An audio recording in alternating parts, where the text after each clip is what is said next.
Anyway, we are live on air with the last session in this book club, chapters 31 through 35, and probably most interesting chapters because I think that was probably last session, but still some of the more interesting chapters in the book.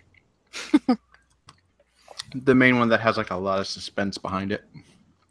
Yeah. So I guess I'll set this off. Finally, we ended up. What's it called? I'm having a brain fart. At the party, right?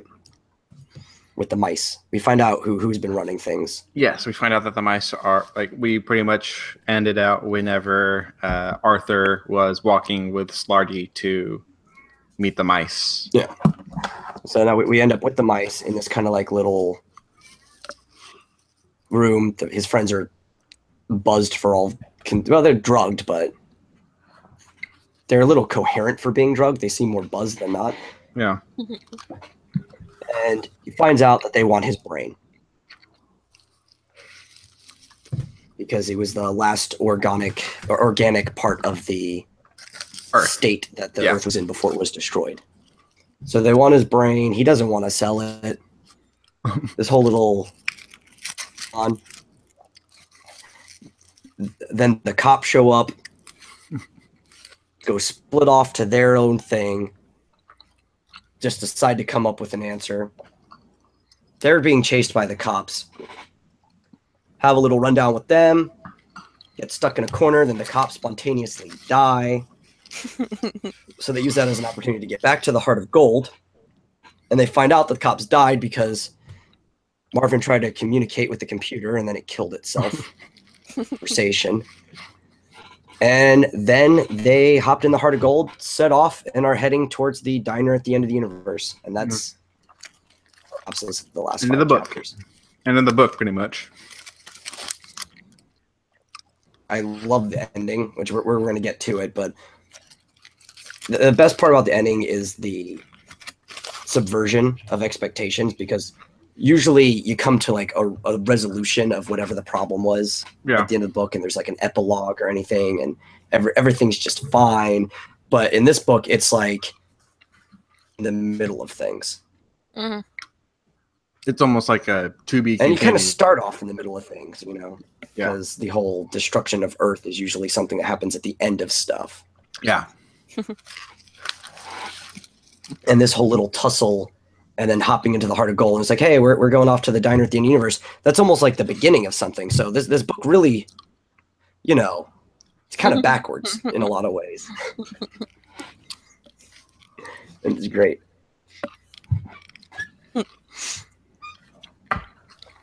So, chapter 31. What do we have to say about this chapter? How careless talk costs lives. Yeah. I do really like that little bit about the war that was going on. The two warring factions, and how apparently having tremendous difficulty with my lifestyle is considered the most dreadful insult imaginable. Started a war that lasted for what, for thousands of years. Yeah. Or hundreds of years. Yeah, thousands of years. Thousand years. And then they found out it was just a random thing because the wormhole opened up and Arthur's voice comes through. So they find where that was. And I just love that they're so tiny in comparison. They just get swallowed by a small dog. But hey, c'est la vie. Yeah. It's life. It's just life. Because apparently this kind of stuff happens all the time. Oh, yeah. You just don't know because warring factions that try to attack Earth. We don't have the equipment to pick it up. Yeah, warring factions that are attacking Earth are really being eaten by small dogs, and we wouldn't notice. Yeah, like, why do we even need to know? That's the real question. Like, if a small dog can take care of the problem, then why should it even be on our radar?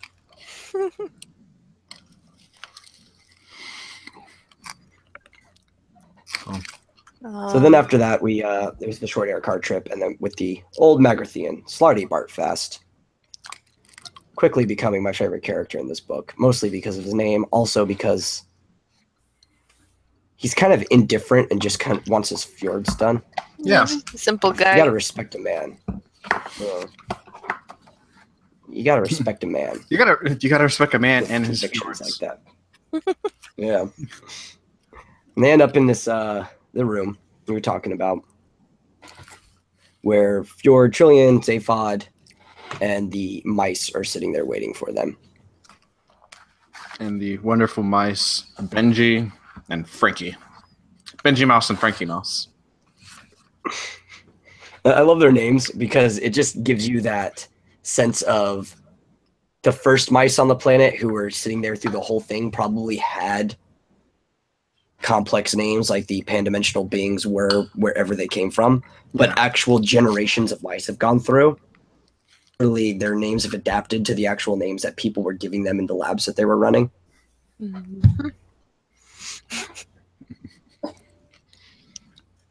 Could you imagine like the interaction between them and their people back home when they find out their names are like Benji Mouse and what was the other one? Frankie?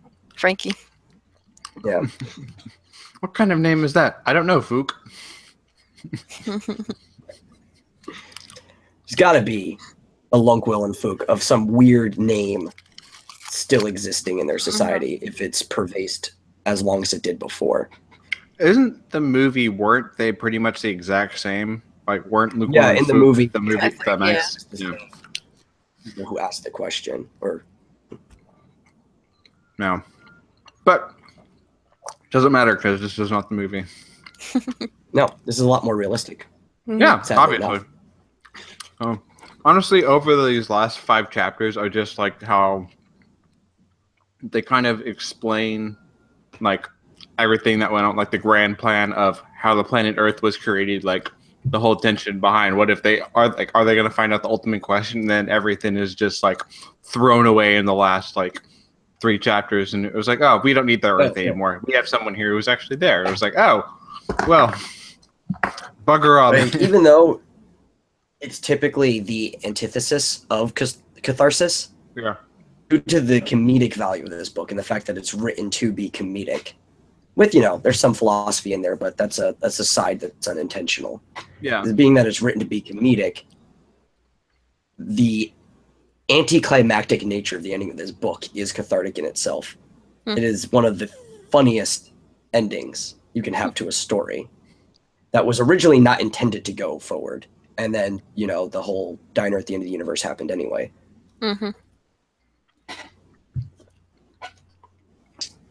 Satisfying in a non-traditional manner. Yeah, I've been just the whole thing of like, well, might as well just make up a question, because I mean they're trying to set things up with a chat show and they didn't want to show up empty-handed, so I was like, well, let's just make up a question. You can't blame them. Yeah. Would you want to show up empty-handed to a chat show? Fair point. Yeah. It was just like the whole thing's like they were like, you know what? Just kind of screw the whole the whole problems that you face, and literally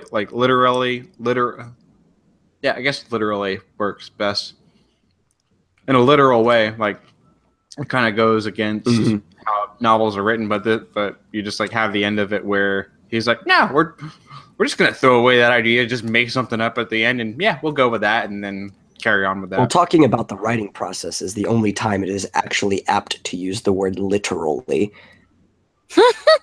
Yeah.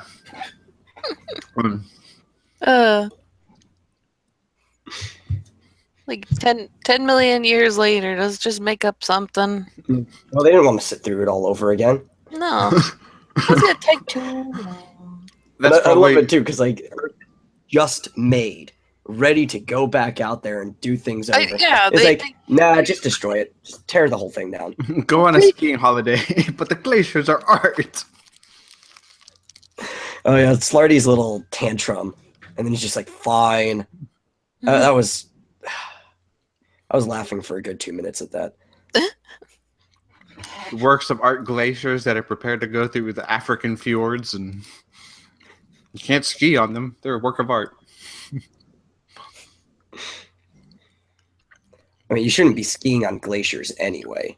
Oh, yeah. That is a dangerous thing to do. That's what mountains are for. Oh, I mean, skiing's dangerous, period, but it's a lot less dangerous on mountains than glaciers. Glaciers were going to be put over Africa. That's weird, but maybe they wanted to mix things up. You could do that if you gave Earth a tilt like Uranus. Mm. So then with the equator spinning opposite of the way it's going now, it would become the cold section and there'd be two permanent hot points with a where the poles would be, because the polar shift would be perpendicular to the sun in its orbit.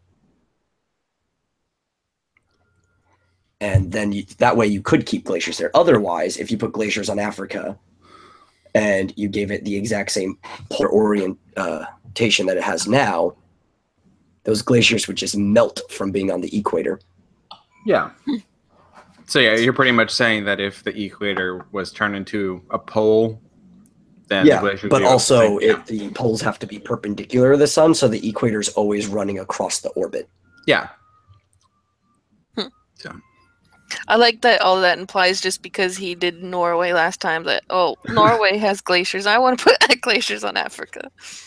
Well, fjords and glaciers. He's an award-winning fjord creator. Like, of course he wants to put them everywhere. Gosh darn it, there'll be glaciers and fjords on Africa. Listen, you don't hire marketing students to write comics, and you don't hire fjord creators to make deserts. Honestly, it would be nice to go through the Sahara Desert and you just see a fjord. Like you could have desert fjords. They control the sands. I mean, technically, a fjord is a desert. Yeah. So there's very low precipitation. Very, very redundant, but isn't Antarctica a desert? And yes, it gets very, very low precipitation. It's taiga. Mm-hmm. It's a glacial desert. Mm-hmm. It's just instead of sand, which is what we're used to seeing, because that's what happens when dirt doesn't have any way of really sticking together granularly. We have snow that's permanently there because it's never warm enough to melt. Mm-hmm. So then there's no precipitation or very little to get it to keep going because it's all just there on the ground.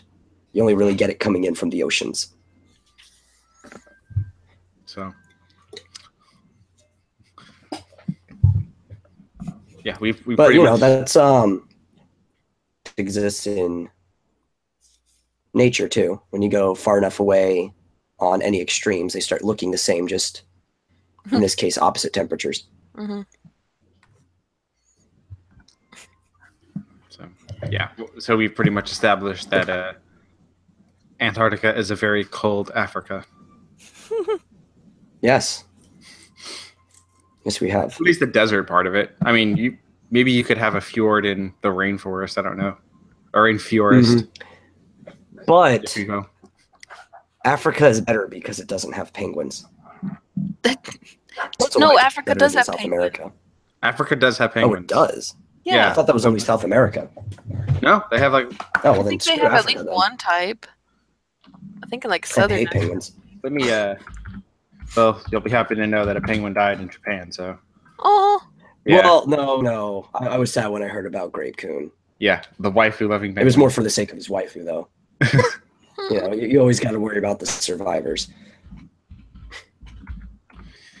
He has a waifu that he cannot care for. Yeah, there's a African penguin. It's actually called an African penguin. Yep, I was right. It's sad to hear. South Africa. I was always happy in my ignorant bubble of knowing that there were no.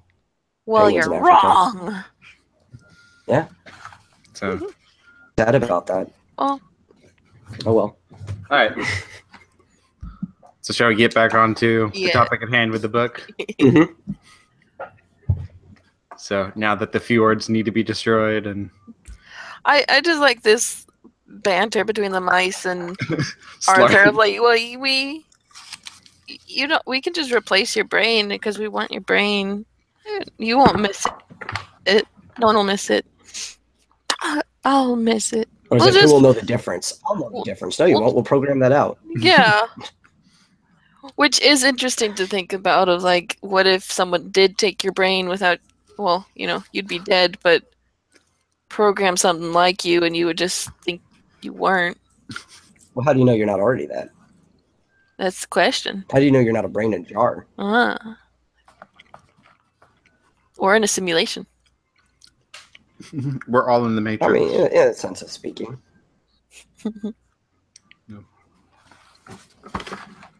Oh, I can't The funny remember. thing is, too, with the whole idea of we're in a simulation, that always gives people this thing. It's like, oh, well, then we can unplug, like the Matrix. It's like, no. We're not in a simulation. We are the simulation. Yeah. We would be just as much. Well, I mean, you could be the one person Mhm. simulation, because the most common way would be like an ancestry simulation. But the vast majority of us would just be part of the simulation.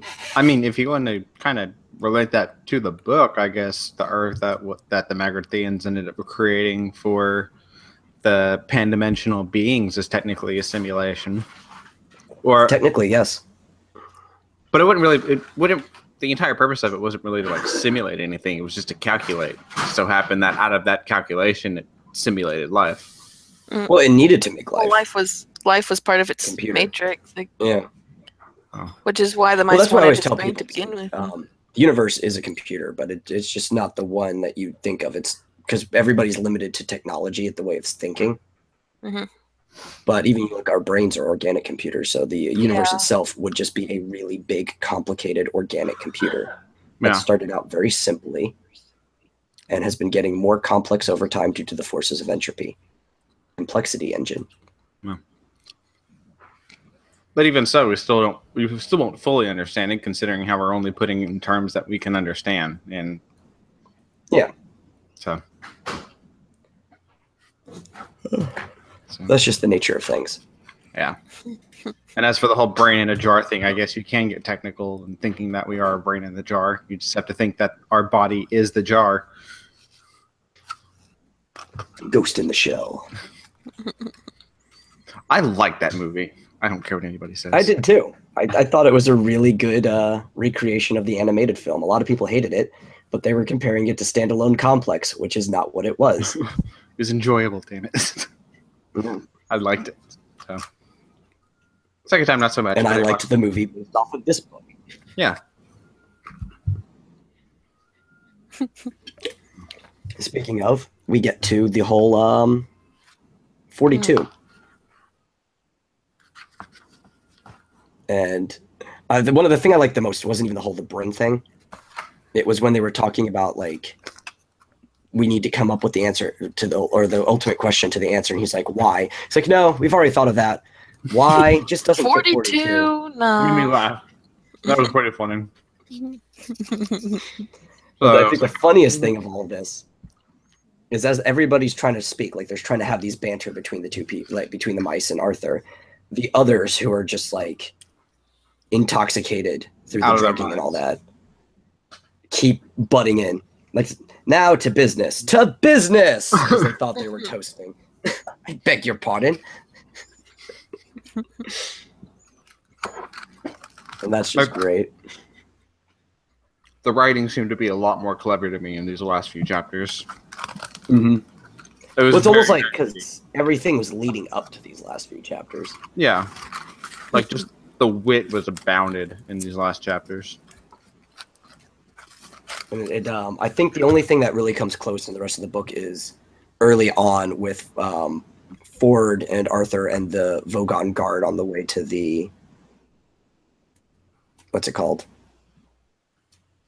The airlock. Oh, right. When he almost convinces them to let them go and do something else with his life.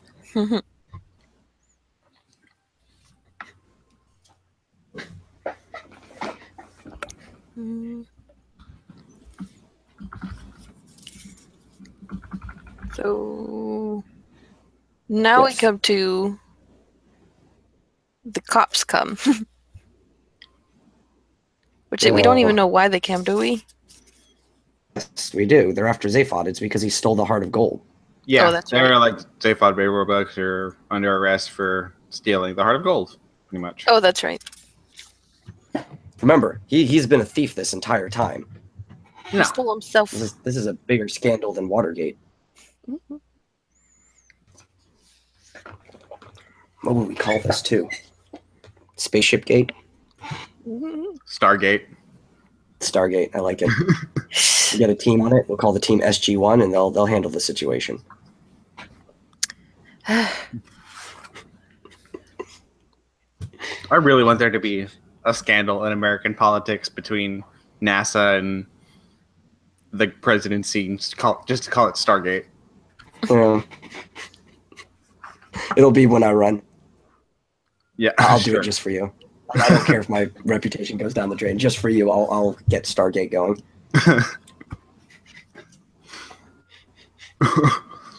I mean, well, you know what? Not even just for you. You'll be involved anyway. I told you don't have a choice. You're going to be my vice president.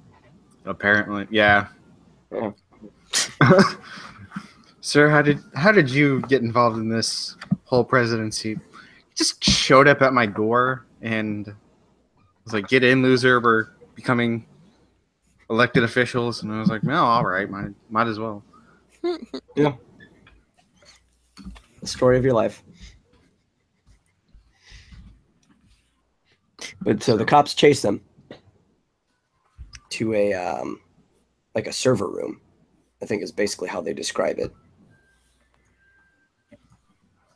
But in the Yeah, meantime, computer bay. as they're running into it, Benji and Frankie are having their little discussion and trying to figure out what's the question. And some of their questions are like dumb. Like, What's yellow and dangerous? it doesn't even fit. 42. I wonder 7 where times they. 6. That's a where little they- too literal. Yeah. That'd be sad if that were And how the. many roads must a man walk down? Brilliant. I think they used that one in the movie too. I think so. Stop for a second too. He's like, "Ooh, I like that one," because Arthur was just spitting out possible questions for it Mhm. while they were about to cut out his brain. I like that they're reasoning like, yeah, let's go with that one because it sounds very significant without actually tying it down to a meaning anything at all. Which So it's like, basically means it we sounds can milk good, it for years. but it doesn't really mean. It's like those the It's like a fortune cookie. yeah, that's what yes, they're like Or, what are they called? In your the astrology, like predictions yeah. and stuff like that. Yeah. I'm drawing a blank of what those are called. That's stupid. Your horoscope. Your horoscope, that's the word I was looking for. Like they're just so bland that it could apply to anybody. Yeah, it's called hustling. People have been doing it for generations upon generations. But people have to be careful when you watch, and it's a good warning right here, be careful when you watch daytime TV, talk shows and all that stuff, even nighttime. Honestly, just don't watch daytime TV. Just don't watch Simple as TV. Go read a Yeah. book. This book is a better thing.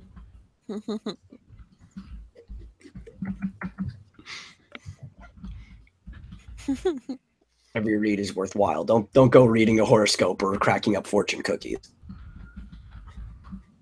I just like that horoscope where it's like for each one it says the stars do not affect your life. The stars have nothing to do with you. They don't care. Yeah, I would just put, some good things are gonna happen, some bad things are gonna happen. Whatever. No, you know what I do like? Weird Al's horoscope song. Oh, yeah. Just random crap. About as plausible as this 42 question. I mean, hey, at least this time it sounds a little bit more philosophical. Yes. But it's still just a ripoff. You gotta keep it vague. It's like if you're going out and you're trying to hit the widest audience possible, the greatest common denominator. You have to leave it so open that anybody can throw whatever they want into it. And that's how religions are born. Yeah, like the Church of Oprah.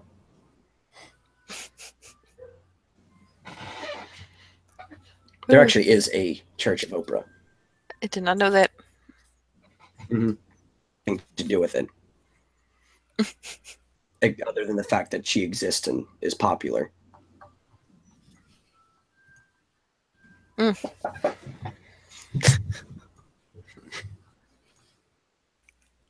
So, yeah, they're running into the corridor. They have no idea where they're going. So they're just taking guesses. Mm-hmm. And their guesses are so, like, whatever that Zaphon's like, hey, you want to take a guess now as which way we should go? Take a wild guess. I say down here. And then they're being fired at by kilo-zap guns. Kilo-zap guns. Kilo-zap guns. I'm guessing they're dangerous. At least lethal. Kill's in their name. Kill. Yeah. But in a zapping manner, I would assume. Yeah. So I'm guessing kind of like a bzz sound comes out of it when they fire. It's like electricity. I honestly, out of this entire book, I think that the whole defense of the police officers is probably my favorite thing. The fact that we're trying to kill you doesn't mean we actually like it. We don't like needless violence, but we will blow up this planet if you do not comply. And we'll probably we'll probably destroy another one on the way just because. It isn't easy being a cop. I mean, they're not dealing with any dumb 2-bit sugar pumping morons with low hairlines, little piggy eyes, and no conversation, which that's oddly specific, mind you. Yeah. They're just a couple of intelligent, caring guys that you probably quite like if you met them socially. You don't go around gratuitously shooting people and then bragging about it afterwards in a seedy Space Ranger bars like some cops I can mention. Wow, he's getting really specific. I go around shooting people graciously and then like agonize about it afterward hour to my girlfriend. And I write novels, though they haven't any of them been published yet, so I better warn you, I'm in a mean mood. But you're still killing people. Oh, yeah. Yeah, but they don't like it, so.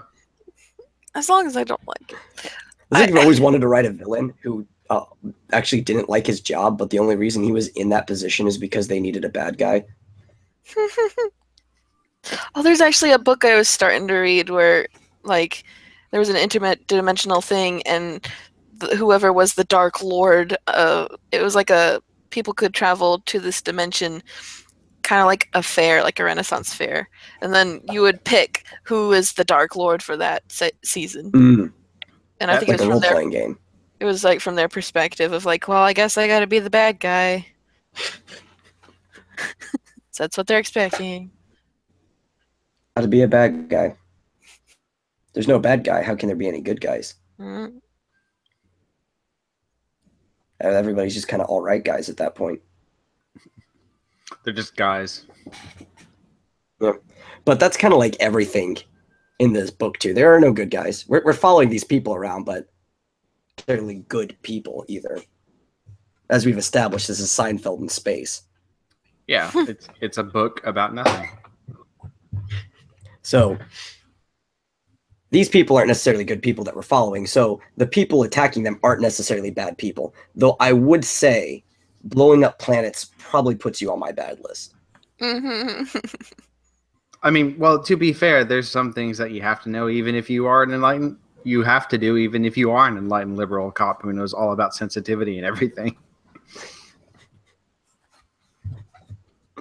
Oh God, the sad part is too, like, especially the things going on this year. Mm-hmm. That's what I was thinking the whole time reading this part. And this was reading that part, I was like, that's a little too 40 years ago almost. Yeah. Yeah. I mean, by any means necessary, right? Topical. By any means necessary. Topical. Yeah. Just shows you that society doesn't actually change that fast. Mm-hmm. takes a long time for things to adjust.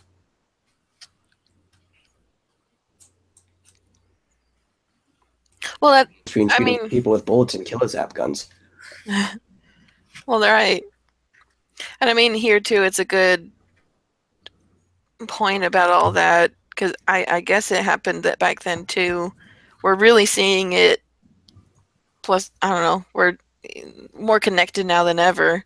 So you can see things. You got body cams on people. You got body cams on the cops. You got dash cams. We can see what's going on. So we can call it out more. Well, that's the funny thing too, that we can see it more, but overall, there's probably less people actually doing the bad things. It's just when bad things happen, it's easier to pinpoint. Because you want to talk about a horrible time for cops and where a lot of this started, and probably some of the stuff they're making fun of was going back to like 40s in America, especially places like San Francisco, where it was just a huge period of corruption in police forces. And they'd kill somebody just for the heck of it, you know, and get them off the street out of their way.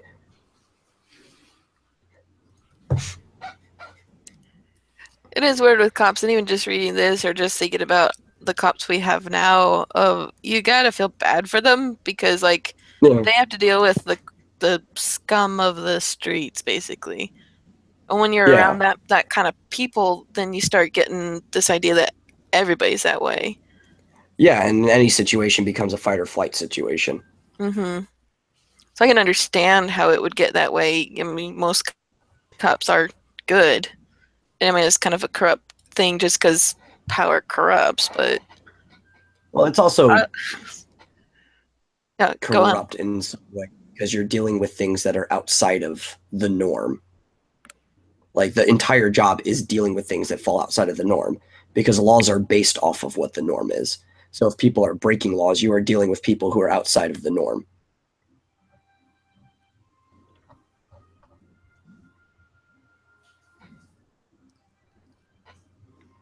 So, yeah.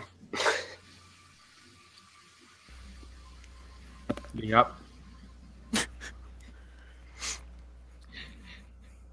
I don't know if I had any more for the cop. Like, shall we shoot them again for a bit? Yeah, why not?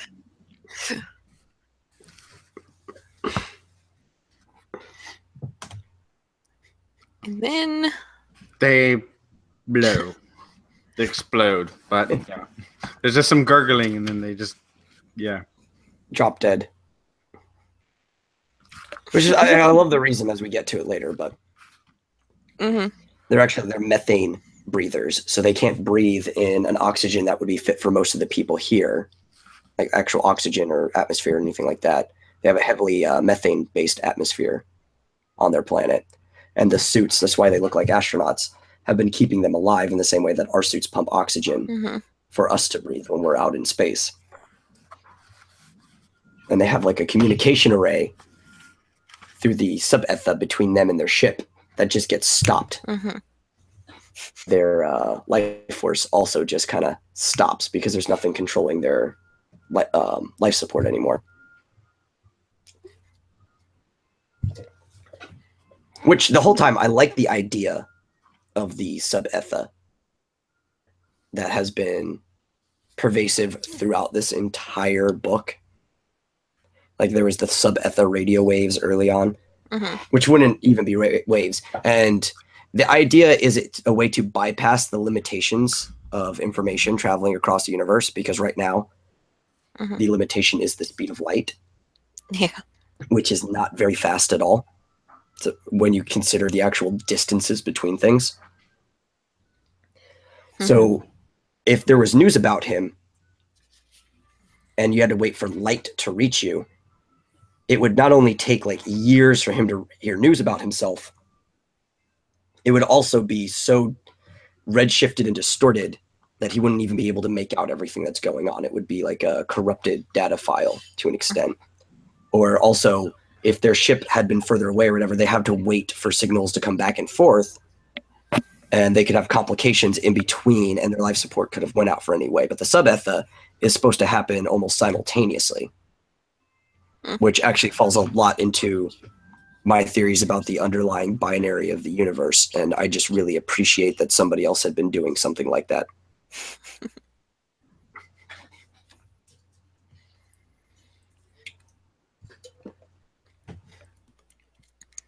Mm. Yeah. There's not much in this chapter. No, other than they Talk find about, but they're Slarty's air car. yeah. This is probably the best button to press. Because he's so sure. I think, yeah, he's probably just like, I don't really care anymore. I love when we get to the next chapter, though, and they're in the car and it starts rocketing off at great speeds. The measure of velocity that they use for it, the R17, and to where R is a velocity measure defined as a reasonable speed of travel that is consistent with health, mental well-being, and not being more than, say, 5 minutes late. Which would be really hard to calculate because the variables into whatever is going on. So it's not really even much of a measurement of velocity. So R17 just means that he's clearly going far too fast. Yeah. Well, it's not a fixed velocity, but at least they're going. Yeah. They at least know that they're going way too fast. And I was sitting here thinking, like, could I actually figure out how fast they're going? But then the one thing that I couldn't figure out wasn't even how probably far away the Heart of Gold was, well, the very last point. What was the absolute time to where they'd be 5 minutes late for something? And then it's And that's when I just kind of gave up because, like, I don't know. There's no variables here for that. and it's even like 17 times faster than that, considering how. Oh, we're assuming that it's multiple, you know? Like, I'd probably have to run different possible scenarios. But then it just says R17 is not a fixed velocity, but it is clearly far too fast. Maybe one day I'll come back and figure out. Now I'll probably forget immediately after this is over to even think about it.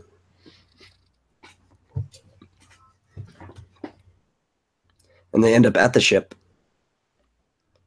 And everybody's just cold and wants to get inside, but Ford is the only person who thinks like something's not quite right. So he goes over to their ship, which is like dead in the water. And he sees Marvin lying there, face down in cold dust. And we find out that he was trying to talk to the ship. And the ship, so like grossed by trying to talk to this depressive robot, that it committed digital suicide. Womp womp. Yeah. I like that Marvin That's says gotta be a pretty... he was trying to go into great length about his view of the universe. Oh.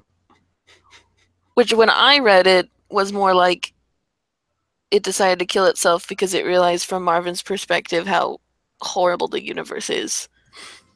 I don't want to be here anymore type of thing. I didn't necessarily get that, oh, I just don't want to listen to you anymore. But I guess it could have been that too. Because Marvin's definitely has that nihilistic view of the universe. Mm-hmm. Don't talk to The me one about possibility, life.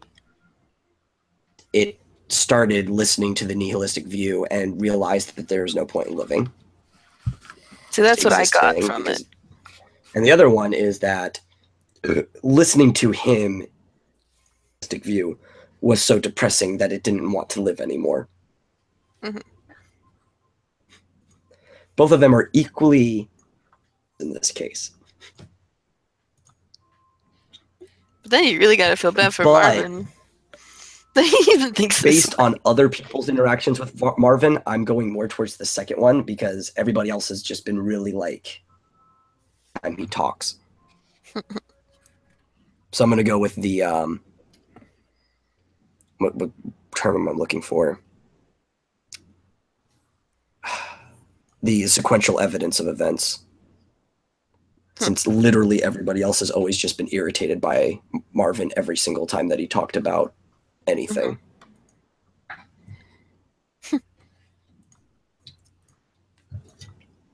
Poor Marvin.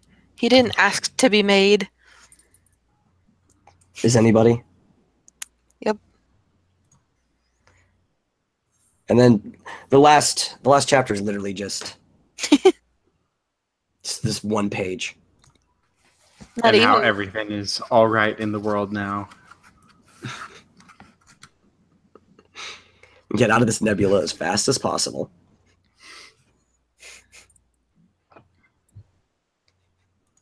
Let's go get a bite to eat at the restaurant at the end of the universe. Which I would love to try. Especially having experience with the next book. Like, I want to go to that restaurant. I just don't know how to ever get to the end of the universe. Well, it's like also which end of the universe is it in? No, it's at the Yeah, right. end. It's at the end of the universe when the universe ends. Okay, so it's Possibly, not yeah. okay. So it's based off time. Okay. Based off time. Okay, Right. I thought it was like So yeah, how do you get to the end of the universe? They have an improbability drive, so they could do that, but I don't know, because what they can exist at all places and points in time at once. Normality. Mm-hmm. I think the restaurant at the end of the universe is when the universe ceases to exist. Well, that's And also they kind of the set whole up a point to themed- the Set up a themed the restaurant for that. heaven allegory to it too. Mm-hmm. Which is why they started the in the series, the radio drama and stuff like that too, that way. Because what's at the end of the universe? We already knew about the heat death since like the 50s. We knew that that was coming. So I'm assuming that Adams knew roughly how the universe is going to end when he wrote that.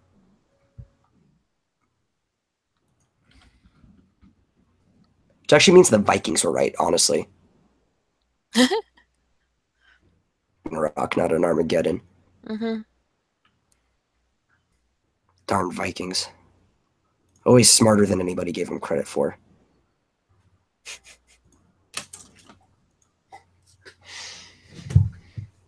But yeah, that's pretty much the book. So now, and I figured we were going to end this pretty quickly, but because it's also the last episode, this gives us time to go over anything else that we thought about the book during the entire time that we were reading it. I didn't really have any thoughts, no. Okay. Well, that ends that segment fast. I don't know. Did Kristen, you have any thoughts, Tommy? I just like that it's a lot like Doctor Who. I always get points from Doctor Who, but like Douglas Adams did write for Doctor Who, which is cool. Yeah. I did not know that. Like just he was kind of ahead of his Who. time and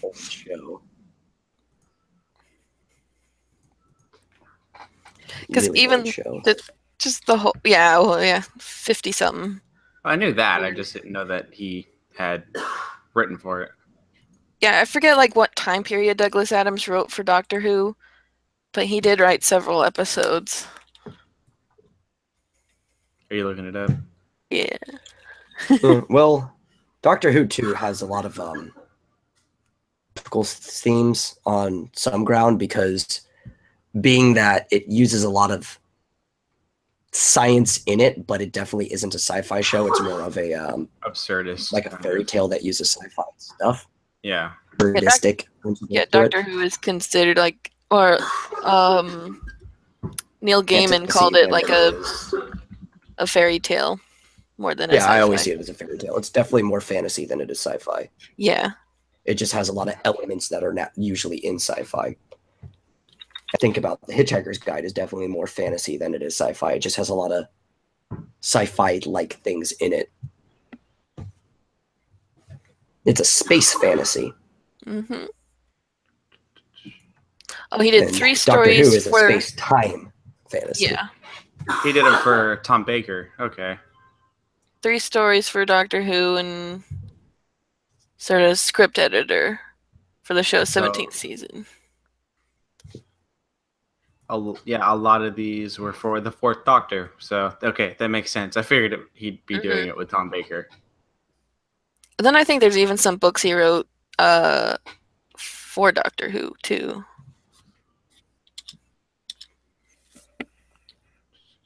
But yeah. I know that the third novel of Hitchhiker's Guide, Life, the Universe, and Everything was intended to be a Doctor Who story. Oh. I did not know that. Well, I know after he was done with the Hitchhiker's Guide, he really tried to stay away from novelization, but people kept pulling him back in. Yeah. Well, I was reading somewhere he didn't like reading, or he didn't like writing novels. Yeah. No, because he's a radio guy, Mm-hmm. which also means he's a performative media guy by nature. But this kind of got him sucked into novel writing and stuff like that. Because even with the Hitchhiker's Guide, isn't there like 6 books altogether?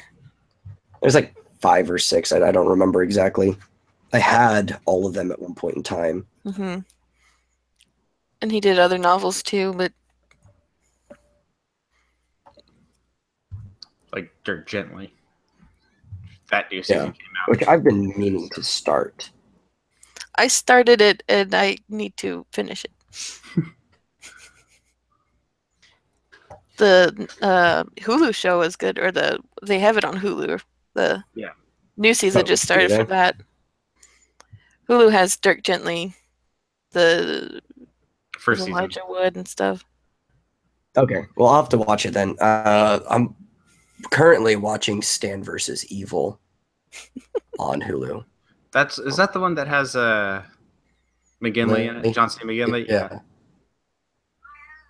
been meaning to watch that. I like I don't know, like, because I haven't read the book yet, Dirk Gently, but the show, it's again that concept of like everything's connected and everything's like they're consequential. I'm trying to figure everything out. Because he's a holistic detective. What's the whole of everything? Yeah. And then even with the Hitchhiker's Guide, just holistics. Just everything, just circumstances and coincidences, and like even with the mice being there, the mice just happen to go on vacation with Trillian, and they end up like, because the mice would have all been gone too. Mm-hmm. Okay, there's only 5 books, which is what I thought. The 6th book doesn't exist. Oh. Another adventure, but it doesn't exist. I do know that I think someone else wrote something to go along with Hitchhiker's Guide, and I think it might have been the author of like Artemis Fowl, maybe. Yeah, well, because technically there's only 3 books, and then after 1 of 3, 2 of 3, and 3 of 3, it's 4 of 3 and 5 of 3. Yeah. I have all 5 of the trilogy. That's always fun to say. That sounds like a very like Douglas Adams thing to say, though. Yeah. And the 5th one was the one I was missing for the longest time. And I found it at a dollar store a couple years back. But now it's the only one that I have because I lost the other ones. Well, so I have book 5 of 3, and that's it.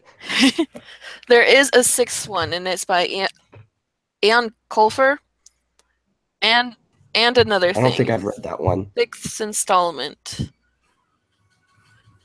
But it's I haven't read that one. I'll have to I have that it. off of Google Play, because that's how I got the Hitchhiker's Guide. I even have it. I just haven't read it yet. I've read the ones from Douglas Adams, but it's just not that one. Mm-hmm. Yeah. So I don't think there's anything else to say on this. No. I guess we can wrap this up. I am planning to do another book, but we're probably going to take a hiatus on this, especially with how infrequent the scheduling has been. And also because there was intended to be more of us And we lost one person before we even got started. Yeah. And then another person to college.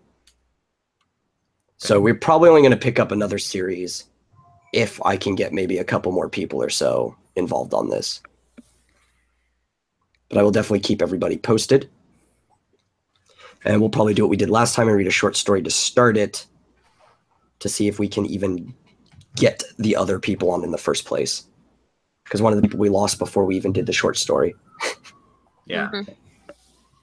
But thanks for joining us on our tour through the galaxy with this Hitchhiker's Guide.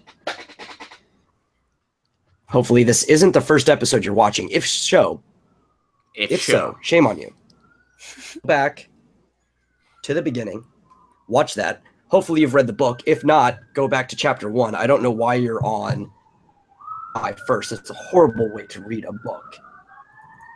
Because then you just spoiled the ending before you even got there. So go back to episode 1. Watch that, read along, then come here and understand what the hell we were talking about the whole time. And we'll see you in whatever the next installment of this is. And remember, Or don't. We're not your boss. don't Yeah, panic. I know. I'm not going to control your life. Bye. See ya.